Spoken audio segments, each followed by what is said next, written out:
Good morning, guys. Welcome to the podcast. And today I've got Will Polston coming out of the UK, and he is a coach and he is dedicated to helping clients overcome their challenges, achieve their goals. We're going to talk about how he helps clients do that. He's got an amazing story. And for the audience, I'm really excited to delve into the conversation. So, Will, welcome. Thank you very much. Grateful to be here. Yeah, just briefly introduce yourself and we'll dive right into the conversation. Yeah, sure. For everyone that's listening, hi, my name's Will Polston. I'm a business strategist and performance coach. I am based here in the UK.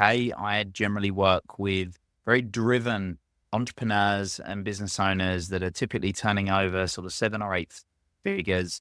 And in terms of me personally, I grew up with a belief that money equaled happiness. And I went on a tangent to make as much money as I could as early as I could. And then had a big realization 11 years ago that my real driver was nothing to do with money. It was never really about money. It was to do with my dad and how my dad hadn't achieved certain things he was capable of and the impact that had on me and my mum and me and my family and a whole host of other people. And I vowed I don't want anyone else to go through the suffering that he went through and we went through as a result of that. So from that moment on, I've just been obsessed with anything to do with human awareness, human potential, human behavior that enables people to get unstuck and go to that next level personally, professionally, and financially. Fascinating. And yeah, I can personally resonate with that story because my dad wanted us to live his life. And so he all throughout growing up, we're taught that medicine is the only field. Me and my brother, we're going to be doctors. And that was the only way. Really took a lot of years to untrain and to unravel all of that. What's really interesting is what sounds like what you are describing is like this need, value, belief mismatch. And I know that Tony Robbins talks about this and he's been a big influence. And so talk about your lightning bolt moment and how it reshaped your life's purpose. Yeah. So I said 11 years ago, I had a big realization. So that you mentioned Tony. So I was at a Tony Robbins event, UPW here in London. And it was actually when he was sharing the Thanksgiving story, which is quite interesting because obviously Thanksgiving over there in the States is a big deal. We don't celebrate it over here. And it was when he shared the Thanksgiving story, which we don't need to go into now, but it was the perfect metaphor for exactly what had happened in my life. And I cried my eyes out in that moment because it made me realize that it just wasn't the case. And I remember thinking, wow, it just completely rewrote my history, which also then enabled me to rewrite my future and completely change trajectory in where I was going and what I was doing. Yeah. He's got a really powerful method of getting you in the environment with tens of thousands of people, music and lights, and just getting your body and just reshaping your nervous system and coming out changed. But the other question is, so for a lot of the audience, they're extremely driven, high achieving, they're executives, professionals, doctor, lawyer, dentist. And a lot of these people listening, they believe that money equals happiness and they're striving for that net worth, they're striving for that income, that 7-figure income. They're striving for that house, that car, that wife, that kid, all of this. So what advice do you have for entrepreneurs who are still stuck in that mindset? Yeah, great question. There's a famous story involving a baby born a couple of thousand years ago in a stable. You might have heard of this story. And there were 3 men, supposedly wise, all carrying presents. And they found this baby in the stable. And the way they found the baby was they followed the North Star, or at least that's how the story goes.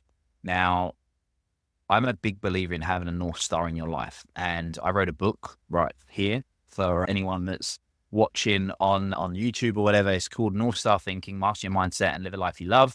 And the whole concept of it is having a life mission. So having a mission in life that's the equivalent of trying to empty the sea with a spoon. It's a mission so big that you never actually achieve it. And a lot of people say to me, Will, why on earth do I want to have a goal that I'm never going to achieve? What's the point in that? And the point in that is because then you can detach from the outcome and you can focus on the process. And every single day you can get your fulfillment from the process rather than living what I call when-then syndrome. So when-then syndrome is setting a goal, achieving it, and then setting another one. And then setting the goal and then setting another one and achieving it and setting another one. The amount of people that I've worked with, I work with a lot of very wealthy entrepreneurs and across the spectrum, really, but executives in Google and various different places that have worked their whole life to get to a place and then gone, is this it? Really? Is this all there? Is this what I've got to look forward to for the next 10 or 20 years? Surely not. And the majority of the population, and I blame this on our schooling system, has been taught to learn, then earn, then yearn. So you're going to work really hard, learn loads, work really hard, and then at some point in the future, you're going to just wish that you could have done stuff earlier on. Whereas I'm a big believer in creating a life that you love now. What's the life that you would love to live now? Personally, professionally, financially, looking at all of the 7 areas of life and creating that life by design, which a North Star mission enables you to do. And then we simply reverse engineer it. So yes, you still have your 20-year goals and your 10-year goals. You can have big, ambitious goals. I've got some crazy goals. I plan on going into space by the end of the decade. I've got there's some amazing stuff I want to do. But the difference is I'm doing it with a mission, a purpose, rather than, and all those other things, they're great experiences. But the work that I'm doing day to day is what's firing me up, is filling me with enthusiasm, and ultimately enabling me to live a more fulfilled life. Interesting. I love that idea that once you find your North Star, because you thought it was having a bunch of money, but you realized your life's purpose had nothing to do with that. And once you find that, then it's off to the races. So how can someone identify their North Star, stay aligned with it, especially if their North Star does not agree with the mainstream media or their parents or their friends or spouse or society, and especially when they face challenges and setbacks? Great question. So there's a number of different ways, and depending on an individual's person, I would come at it from different angles, but I'll explain a couple of them. So one of them, which is a tool or a process of doing it, is using the concept of what's known as an ikigai, creating an ikigai. So for people that aren't familiar with ikigai is a Japanese concept. It means reason for being. It's born off a tiny little island just off Japan. And what's fascinating about this particular area is it's one of the blue zones of the world. So they've got more centurions than pretty much anywhere else on the planet. And they live by this ikigai concept. So the ikigai itself is basically the cross center of a Venn diagram, 4 separate circles. And each circle answers a question. What do you love doing? Question number 1. Question number 2, what are you good at? Question number 3, what does the world need? What's a problem that you can solve? And question number 4 is, what can you be paid for? And it's the cross center of those. That's one of the ways of doing it. One of the other ways of doing it is getting to understand your values better. So every single one of us have a set of values that are as unique as the fingerprint on the end of our finger. And when I say values, I don't mean societal idealisms, words like integrity and honest, and because anyway, we can go down a separate conversation about values in a minute. But I talk about 2 types of values. You have means values, so the things that we do that give our life meaning, or we have end values. And end values are typically feelings, and end values are things you want to move away from or move towards. So these are essentially our drivers. So if we think at the lower level, we have our end values. We're driven by pain or pleasure. But a higher level of thinking, so that's how we're designed as human beings to survive, right? So we avoid pain, we seek pleasure. That is what enables us to survive. But we as human beings have our human brain, our prefrontal cortex, which is the part of the brain that enables us to think. And the thinking brain enables us to use logic and reason. And that's what we can use when we work through our means value. So a value is essentially just something that you deem a priority. And it's typically born from a perception of a void. So if we perceive now or at some point in our life something to be missing, then we value it highly. And therefore, by getting clear on your means values, and there's a process that I've come across, which I believe to be the fastest way of creating those means values, which I'll explain in just a second, can give you an understanding of what they are. The fastest way of doing it is using an acronym called STEM. Space. What do you fill your space with? So if you come into my office, the office I'm in right now, there's a load of books. Now, lots of people's offices have books, but if you look at my books, pretty much every single book in my office is around personal development or entrepreneurship, almost all of them. If there's autobiographies, they are of entrepreneurs or high achievers, sports professionals, etc. So that gives you a bit of an insight into my space. The other things in my space you will see are awards for various things that I might have won or whatever else, whether it's in sport or business. So that's space. So what do you fill your space with? If I was to come to your location, if I was to come to your home or work, what would I see in your space? The second one is time. What do you spend your time doing the majority of the time? So not what would you like to do, what do you actually spend your time doing? Now, a lot of people say, I spend my time working. Okay, fine. But what specifically are you doing when you're working? So for me, when I'm working, I'm coaching, I'm creating content, I'm building relationships with people, speaking with business owners. There's some of the things I'm doing. I'm not doing the bookkeeping, for example, which is part of my work. Energy. So ST, time, E is for energy. What energizes you? What's the stuff that when you do it, it fires you up, it fills you with enthusiasm. You feel more energized or as energized when you've been doing it for 30, 40, 50 minutes, an hour, 2 hours, 3 hours than you would do otherwise. And then finally is money. What do you spend your money on most? And sometimes, depending on the person, it's easier or better to look at disposable income rather than just I pay for my mortgage or whatever else. But that will give you a bit of an insight. So that's one of the fastest ways of getting clear on what those means values are to determine what gives your life meaning. And what's the difference between a value and a belief? Great question. So a value is something that is a priority. Yeah. Another word for value is something that's a priority. A belief is just a feeling of certainty about what something means. So we can change a belief in a number of different ways, but essentially what you value will determine your identity. So for example, a mother, for example, that really values her children, her identity, when people introduce, oh, what do you do? I'm a mother. Whereas someone that really values business, what do you do? Oh, I'm a business owner. Yes, they may be a dad or whatever else as well, but, and not to stereotype there, but it gives you an insight into somebody. With someone that's a medical profession, what do you do? I'm a doctor. Whereas I've got clients, for example, one of my clients, she owns 19 GP practices, but she introduces herself as the CEO of a medical practice rather than I'm a doctor. You see what I mean? Because she values entrepreneurship a little bit more than she values that. And yeah, a belief is just something. It's just a feeling about what something means, and we're able to change and break certain beliefs, particularly limiting beliefs, because all beliefs typically are either limiting beliefs or empowering beliefs. Yeah, I love that. And I know because you help the really, so there's like this camp of coaches that like, cool, fix. I hate using the word fix, and then there's actually coaches like performance coaches or coaches such as yourself, and they help clients get to the next level. And so a lot of clients, they come in with baggage, old trauma, misaligned values, self-limiting beliefs. And what is the process by which people can heal and start to identify their values, identify their core beliefs, and actually get to where they want to be as opposed to being stuck or even self-sabotaging? What is the process? Great question. There's no such thing as self-sabotage. Yeah, we'll start with that and I'll loop back to it. Once you've got clear on your North Star, so you know your mission, then we reverse engineer into what I call a North Star trajectory. So 20-year, 10-year, 5-year, 3-year, 1-year, 90-day, 30-day. We break it down in the 7 areas of life. So the 7 areas of life, for example, are health and fitness, family, social. Then we have mental, career or vocational, let's say career or business, and then money, and then spiritual. So we look at all 7 areas of life, and then we look at building essentially goals in all of those areas of life to be where you want to be within the various different time frames. So it then becomes a map, like a plan, a roadmap of where we're going. And we start taking action. And the action that we take is going to be moving us closer to or further away from where we want to get to. So what I simply do is if people aren't taking action, they're not moving forward, then we identify why.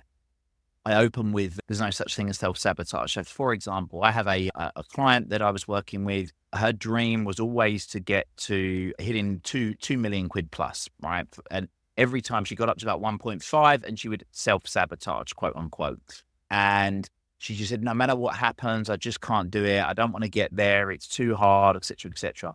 Now, when we uncovered what she really valued was free time. And what happened was that every time she got to a certain level, which was about 1.5 million, lots of problems came into her. And what that meant was that the problems came into her. She didn't want the problems because she wanted the free time. So she didn't want to grow. Basically, she didn't want to grow past 1.5 because all the problems came in, until we made her realize if we removed her as a bottleneck and we put somebody else in place to deal with those problems, then she could grow to the next level. So what she was actually doing was she wasn't sabotaging. She perceived herself as sabotaging, but she was actually preventing herself from having all of this extra pressure that she didn't want to be getting. And when that light bulb came on, it's, oh, wow, all I've got to do is hire one more person and I'm going to absolutely smash through this. And then I'm not going to have the issues, and we can grow to way through 2 million. Actually, we can probably get to 2.5 or 3 within the next 3 months because we can just turn all the taps that we know work. Interesting. Really reminds me of one of my colleagues.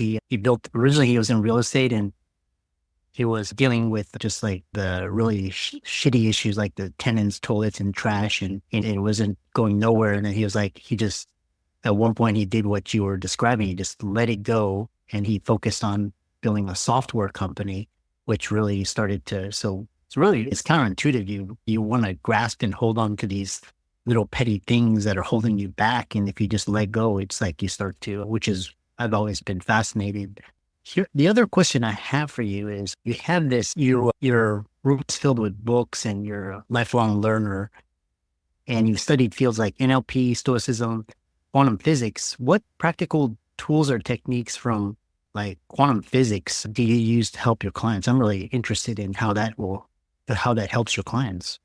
Yeah, it's a really good question. It's more what it did for me to understand the power of other principles. So, for example, the power of gratitude. There's a famous riddle that you might have heard of, which is, so whoever has will be given more, whoever does not have, even what they have will be taken from them. And for years, people thought the answer was money. So whoever has money, they'll get more, and whoever doesn't have money, then even what they'll have will be taken from them. And it makes sense for it to be money through most people's lens and how they see it. But the answer is actually gratitude. For whoever has gratitude, they'll be given more. For whoever does not have gratitude, even what they have will be taken from them. There's 2 ways to get what you want, and it's really down to these 2 ways. You can get what you want, or you can want what you have. And when you want what you have, your whole life changes. Now, where this was really interesting was that a huge amount of people that I work with would strive for a one-sided ideal. So they always wanted everything to be positive. They always wanted everything to be good. They always wanted to be happy. But if you imagine a wrecking ball that swings from left to right, the more you push that wrecking ball to one side, eventually it's going to come swinging back because the universe wants balance. So what does that have to do with quantum physics? In the quantum light phase is made up of positive and negative phases. And when they connect, you birth light. Now, if you think of all of the time that we've ever referred to light over the years when it comes to intelligence, if someone's smart at school, we call them bright. If they're not very clever, we call them dim. If someone's done something good, we call them a star. So we've had all of these like subconscious ways of referring to light that we've never even realized. And when you are in true gratitude, you also feel light. Yeah, as in you feel light in weight. So there's all of these ways, and I just find it fascinating. And this is what happens when we perfectly balance the positive and the negative so that our perception is equal. There's no good, there's no bad. It just is. Nothing is good or bad. It just is. Then we're in a true state of gratitude, and we're light. And we talk about people that do great things and they're present and they're calm and nothing sways them as light workers. Because what they're doing is they're helping others to be able to be that. And we talk about shining your light. When you're shining your light, you're being kind, you're being grateful. And I just find it fascinating. That's just one example as a concept. Oh, interesting.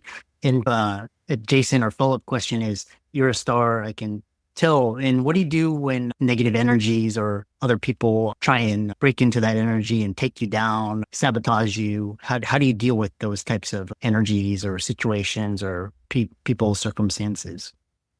Be curious, not judgmental. Interesting. Yeah. So that response that you just gave there is someone's acting in a particular way. If you just go, that's interesting. I wonder what's going on for them to make them act like that.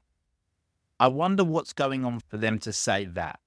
And where is that so often when something negative that we perceive is happening, first of all, it's a perception thing, right? We might perceive that someone is doing something negative, but actually in NLP, there's a presupposition. Every action has a positive intention. So it has a positive intention, but just not for the person receiving it maybe in that instance. So what's the positive intention that they are operating from And if I can come at it from that angle, then maybe I can understand what's going on. So that's the first thing. The second thing is in relation to, so be curious, not judgmental. So see it from their perspective. And I forgot what I was going to say as the second thing. But yeah, that's really what it boils down to, is being curious, not judgmental. And also some core, but you mentioned about beliefs earlier, but having some core beliefs. So if you really think something's really gone against the grain, a few core beliefs that can completely alter your life are, this is happening for me, not to me. Nothing is in the way, it's on the way. A couple of those beliefs alone, regardless of what's happening, like, oh, great. This is great.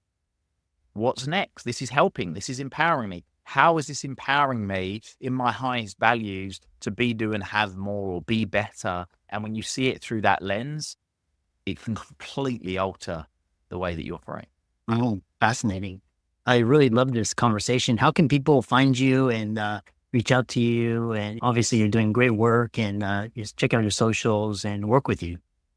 Will.Polston.com is probably the easiest way, or if they want to get the book, Amazon or Barnes and Noble, any of the bookstores. But yeah, Amazon's normally the quickest and easiest for most people. Excellent. Excellent. All right. I want to thank Will for coming on and sharing his expertise and providing positive inspiration for the audience. And be sure to check out his socials, give him a follow. And thanks again. And thanks so much. My pleasure. Thank you for having me.